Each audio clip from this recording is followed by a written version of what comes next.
عزت اور ذلت یہ اللہ کی طرف سے ہوتی ہے، یاد رکھیے۔ عمر ابن خطاب رضی اللہ عنہ جو کہ دنیا کے سب سے بڑے جو ہے حکومت کے جو ہے بادشاہ ایک طرح سے خلیفہ ہیں، لیکن ایک دنیاوی اعتبار سے لوگ ان کو بادشاہ سمجھتے ہیں، ٹھیک ہے، خلیفہ مختلف ہوتا ہے۔ بہرحال تو ایک قسم کے وہ امپرر ہے، ایک قسم کی وہ کنگ ہے، ایک قسم کی وہ خلیفہ ہے، ٹھیک، خلیفہ ہے، ان کی حکومت جو ہے اتنے اس پہ پھیلی ہے۔ آج کے زمانے کے اندر کئی ممالک ہوں گے، 50 ملک میں سمجھتا ہوں بھر جائیں گے، جس میں سعودی عرب ہے، یمن ہے، قطر ہے، UAE ہے، عراق ہے، ایران ہے، پھر بہت سارے علاقے شام کے 4-5 ملک ہیں، فلسطین ہے، مصر ہے، لبنان ہے، جارڈن ہے، سیریا ہے، اسی طرح ترکی کا علاقہ ہے، اسی طرح جو ہے بہت سارے اور بھی علاقے جو آپ جائیں گے، یہ سب جو ہے آپ کی ملکیت ہے، مطلب آپ اس کے کنٹرولر ہیں، ٹھیک ہے، آپ اس کے خلیفہ ہیں۔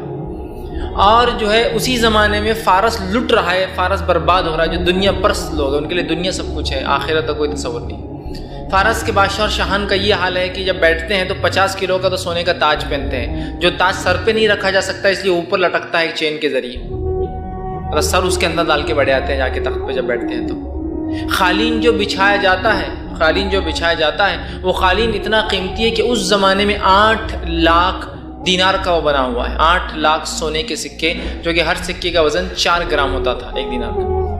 تب اس کا اگر کیجیز میں لے جائے تو کتنا ہوگا؟ اس کا ایک قالین ہے جس پر وہ چلتے ہیں، سیاسن جو ہے سونے اور چاندی کا بنا ہوا ہے، یہ ان کی حالت ہے۔ اور اسی وقت اسی زمانے میں عمر بھی، ان کی تو حکومت ختم ہو رہی ہے، عمر بھی ایک جو ہے زمین کا خلیفہ ہے، ایک زمین کا جو ہے بادشاہ ایک طرح سے۔ اور عمر سے ملنے کے لیے ایک جو ہے سفیر، ایک ان کے پاس ایک شخص نمائندہ مدینہ آتا ہے، اور مدینہ آ کر جو ہے وہ تلاش کرتا ہے کہ امیر المومنین عمر ابن خطاب کا محل کہاں ہے۔ لوگ کہتے ہیں ہمارے بادشاہ کا خلیفہ کا محل نہیں ہوتا ہے، خلیفہ ایک پیورلی پبلک سرونٹ ہوتا ہے، یاد رکھیے، مطلب پبلک سرونٹ کی جو اصطلاح ہوتی ہے پیورسٹ سینس میں صرف خلیفہ اس کے اندر آتا ہے اور اسلامی حکومت کے نمائندے آتے ہیں۔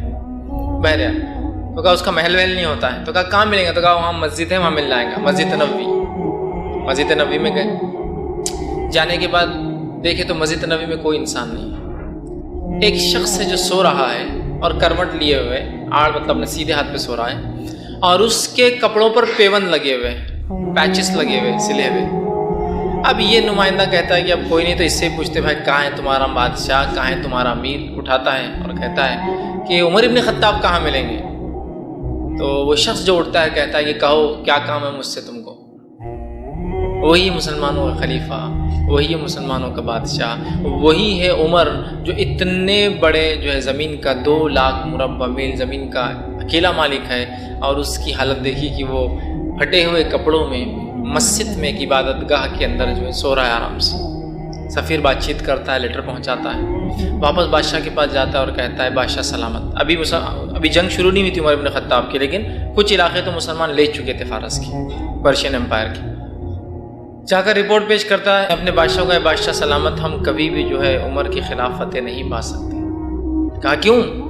اس لیے کہ وہ لوگوں کا چہیتا ہے، وہ تو لوگوں میں چلتا اور پھرتا ہے، اس کا تو کوئی محل نہیں ہے، اس کی تو حفاظت کے لیے کوئی نہیں ہے۔ تمہارا تو معاملہ یہ کہ تمہاری حفاظت کے لیے آدھی فوج لگی ہوئی رہتی ہے، بھانجا قتل کر دیں گا، بھتیجا قتل کر دیں گا، بڑا بھائی قتل کر دیں گا، چھوٹا بھائی قتل کر دیں گا، راستے والا مار دیں گا۔ چونکہ یہ وہ لوگ ہوتے ہیں جو لوگوں کے چنے ہوئے لوگ نہیں ہوتے، یہ وہ لوگ ہوتے ہیں جو لوگوں کے سر پر سوار ہو جاتے ہیں۔ اس لیے آپ دیکھیے لوگوں میں فرق، جو لوگوں پر سوار ہوتے ہیں اور جو لوگوں کے چنندہ ہوتے ہیں، دونوں میں فرق رہتا ہے۔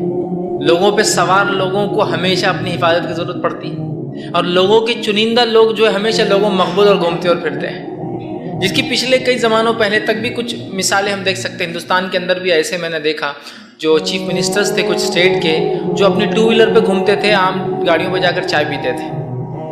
ایسے بھی لوگ گزرے، اس لیے کہ وہ لوگوں کے چہیتے تھے، وہ لوگوں کے ریئل ریپرزنٹیٹیو اور نمائندے تھے۔ جب لوگوں پہ لوگ سوار ہو جاتے ہیں تو لوگ ان کے قتل کی منصوبے بناتے ہیں۔ تو کہا تمہیں تو تمہاری جان کے لالے پڑے ہیں، وہاں تو عمر لوگوں میں اٹھتا اور بیٹھتا اور سوتا اور کھاتا اور پیتا ہے، ایسی قوم سے ہم لڑ ہی نہیں سکتے کوئی، جو اتنا چاہتی ہے اپنے لیڈر کو، اپنے بادشاہ کو، اپنے خلیفہ کو۔ تو عمر دنیا سے بے رغبت انسان تھے۔ اللہ نے دنیا اتنی دے رکھی ہے کہ اسی کو امتحان، لیکن عمر بے رغبت ہے، کوئی رغبت نہیں عمر کو دنیا کی۔ یہی صحابہ کا معمول تھا۔